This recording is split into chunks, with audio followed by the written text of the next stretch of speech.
KDP ಸಭೆಯಲ್ಲಿ ಅಧಿಕಾರಿಗಳಿಗೆ class ತೆಗೆದುಕೊಂಡ ಶಾಸಕರು.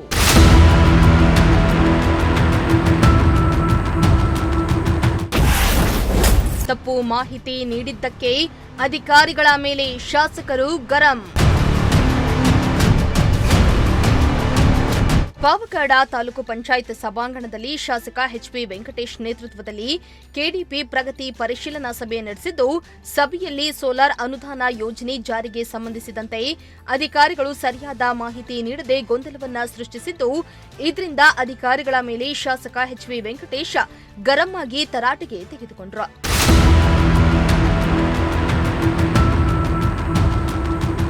ಇನ್ನು ಸಭೆಯಲ್ಲಿ ಶಾಸಕ ಎಚ್.ವಿ. ವೆಂಕಟೇಶ್ ಅವರು ತಾಲೂಕಿನಲ್ಲಿ ಸೋಲಾರ್ ಅನುದಾನ ಹಂಚಿಕೆ ಕುರಿತು ಸ್ಪಷ್ಟನೆ ಇಲ್ಲದಿರುವುದರಿಂದ ಅರ್ಹ ಫಲಾನುಭವಿಗಳಿಗೆ ಸೌಲಭ್ಯ ಸಿಗ್ತಾ ಇಲ್ಲ ಎಂಬ ಆರೋಪ ಕೇಳಿಬಂದಿದ್ದು, ಈ ಬಗ್ಗೆ ಸರಿಯಾದ ಮಾಹಿತಿ ಕೊಡಿ ಎಂದು ಅಧಿಕಾರಿಗಳನ್ನ ಕೇಳಿದ್ದಾರೆ. ಆದರೆ ಅಧಿಕಾರಿಗಳು ಶಾಸಕರಿಗೂ ಸರಿಯಾದ ಮಾಹಿತಿಯನ್ನ ನೀಡದೇ ಇದ್ದಿದ್ದು, ಸರಿಯಾದ ಮಾಹಿತಿ ಕೊಡದೇ ಇದ್ರೆ ಜಾಗ ಖಾಲಿ ಮಾಡಿ ಎಂದು ಎಡಬ್ಲ್ಯೂ ಮಹೇಶ್ಗೆ ಖಡಕ್ ಎಚ್ಚರಿಕೆಯನ್ನ ನೀಡಿದ್ರು.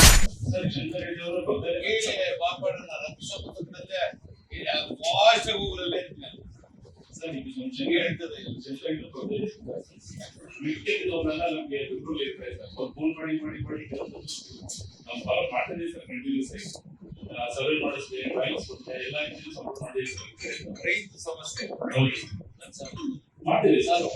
ಇನ್ನೂ ಮೀಟರ್ ಮಾಡಿದೆ ಸರ್. 2 ಕಡೆಯಿಂದ ನೀವು ತಂದು ಊರಿಗೆ ಬಿಡುವ ದೇವಸ್ಥಾನಗಳಿಗೆ ಅವರ ಊರವರು ಸರ್. ಅವ್ರು ಏನೇ ಇದ್ರು ಸಾಲ್ವ್ ಮಾಡ್ತೀವಿ. ನನ್ನ ಕಾಂಟ್ಯಾಕ್ಟ್ ಮಾಡ್ಕೊಡ್ರೆ ಏನಿಲ್ಲ ಹಾಕ್ಬಿಡ್ರಿ. ಅಟ್ಲೀಸ್ಟ್ ಅವ್ರಿಗೆ ಸಮಾಧಾನ ಮಾಡಿದ್ರಪ್ಪ. ಫಸ್ಟ್ ಸ್ಟೆಪ್ ರೈಟ್ ಕಮಿಟಿ ಆಗೋದು ದೇವಸ್ಥಾನ ವೇಜ್ ಕೊಡಿ ಸರ್. ಅಷ್ಟೇ ನೀರು ವೇಜ್ ಫಸ್ಟ್ ರೈಟ್ ಕಮಿಟಿ ಮಾಡಿ ಸರ್. 300 ಮೀಟರ್ ಬಿಟ್ಟು ಆಗಿದೆ. ಇನ್ನು ಇದೇ ವೇಳೆ ಕುಡಿಯುವ ನೀರು ಸೇರಿದಂತೆ ಜೆಜಿಎಂ ಕಾಮಗಾರಿಗಳ ವಿಳಂಬವನ್ನ ತ್ವರಿತವಾಗಿ ಬಗೆಹರಿಸುವಂತೆ ಅಧಿಕಾರಿಗಳಿಗೆ ಸೂಚಿಸಿದ್ರು. ತಾಲೂಕಿನಲ್ಲಿ ದೊಡ್ಡ ಮಟ್ಟದ ಸೋಲಾರ್ ಪಾರ್ಕ್ ಇದ್ರೂ ಸಿಎಸ್ಆರ್ ನಿಧಿ ಸಮರ್ಪಕವಾಗಿ ಬಳಕೆಯಾಗ್ತಾ ಇಲ್ಲ ಎಂದು ಅಸಮಾಧಾನವನ್ನ ವ್ಯಕ್ತಪಡಿಸಿದ ಶಾಸಕರು ತಮ್ಮ ಗಮನಕ್ಕೆ ತಾರದೆ ಬೇರೆಡೆ ನಿಧಿ ಬಳಸುವಂತೆ ಹಾಗೂ ಅಬಕಾರಿ ಇಲಾಖೆಗೆ ಸಂಬಂಧಿಸಿದಂತೆ ಗ್ರಾಮಗಳಲ್ಲಿ ಅಕ್ರಮ ಮದ್ಯ ಮಾರಾಟ ತಡೆಗಟ್ಟಲು ಕ್ರಮ ಕೈಗೊಳ್ಳುವಂತೆ ಮತ್ತು ಸಾರ್ವಜನಿಕ ಆಸ್ಪತ್ರೆಗಳಲ್ಲಿ ಹಣ ವಸೂಲಿ ಮಾಡುವ ನರ್ಸ್ಗಳ ವಿರುದ್ಧ ಕಠಿಣ ಕ್ರಮ ಕೈಗೊಳ್ಳುವಂತೆ ಅಧಿಕಾರಿಗಳಿಗೆ ಕಟ್ಟುನಿಟ್ಟಿನ ಸೂಚನೆಯನ್ನ ನೀಡಿದ್ದಾರೆ. ಇಮ್ರಾನುಲ್ಲಾ, ಪ್ರಜಾಶಕ್ತಿ ಟಿವಿ, ಪಾವಗಡ.